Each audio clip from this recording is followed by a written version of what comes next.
femmes sont amenées dans la prostitution par plusieurs chemins. Il n'y a pas un chemin unique pour arriver dans la prostitution.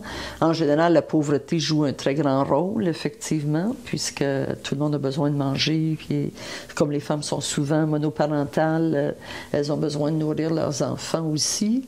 Mais l'outil, je dirais presque, surtout dans les dernières années, on assiste depuis 10-15 ans à une industrialisation de la prostitution. La prostitution existe depuis fort longtemps. Elle est aussi vieille que le patriarcat. C'est le plus vieux mensonge du monde. L'idée que les hommes ont des besoins comme ça, que les femmes aiment ça, ça date pas d'hier. Par contre, avec l'avènement des technologies, avec l'appât du gain qui va juste en s'agrandissant, en fait, c'est une industrie. C'est une machine énorme à faire des sous. Hein, il y a des milliards à travers le monde qui... C'est le crime organisé. Le crime organisé, mais des individus aussi. Mais au niveau international, effectivement, la prostitution est plus rentable, entre guillemets, que les armes à feu, de vendre des armes à feu ou la dope. D'une part, parce que... À cause du trafic de jeunes femmes. À cause du trafic de jeunes femmes, à cause de la demande, en fait. Puisque un once de cocaïne, tu la vends une fois, c'est tout. Mais une femme, tu peux la vendre plusieurs fois. Il y a effectivement c'est une machine à faire de l'argent, l'industrie du sexe.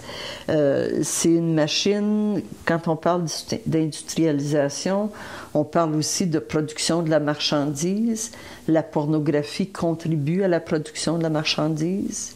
Parce que plus de femmes voient effectivement la pornographie comme étant, ou les actes sexuels qui sont représentés dans la pornographie comme étant ce que les hommes veulent, plus elles se retrouvent piégées à avoir une sexualité qui dépendante de celle des hommes ou qui répond aux besoins, aux supposés besoins des hommes, plus ça devient normal de faire des choses que tu ne veux pas vraiment faire, plus c'est tentant quand quelqu'un t'offre effectivement de l'argent pour faire ça, ben tu peux faire 1 et 1 font 2 et tu peux effectivement accepter d'entrer dans la prostitution. On construit en fait des femmes à l'heure actuelle qui vont accepter d'aller dans l'industrie du sexe. Ça fonctionne. L'étudiante en médecine qui paye ses études en étant escorte ou en ayant un sugar daddy, c'est une réalité. Parce que la banalisation de la prostitution nous amène là, nous amène à effectivement, si tu as besoin d'argent, si tu t'ennuies, que tu ne te trouves pas belle, si tu aimes avoir du contrôle ou un supposé contrôle sur les hommes, la prostitution peut répondre à tes besoins, un ou l'autre de ces besoins-là, ou tous ces besoins-là réunis. La facilité avec laquelle les femmes peuvent entrer dans la prostitution, elle est très, très grande. Je dirais, aucune femme n'est à l'abri d'avoir besoin d'argent.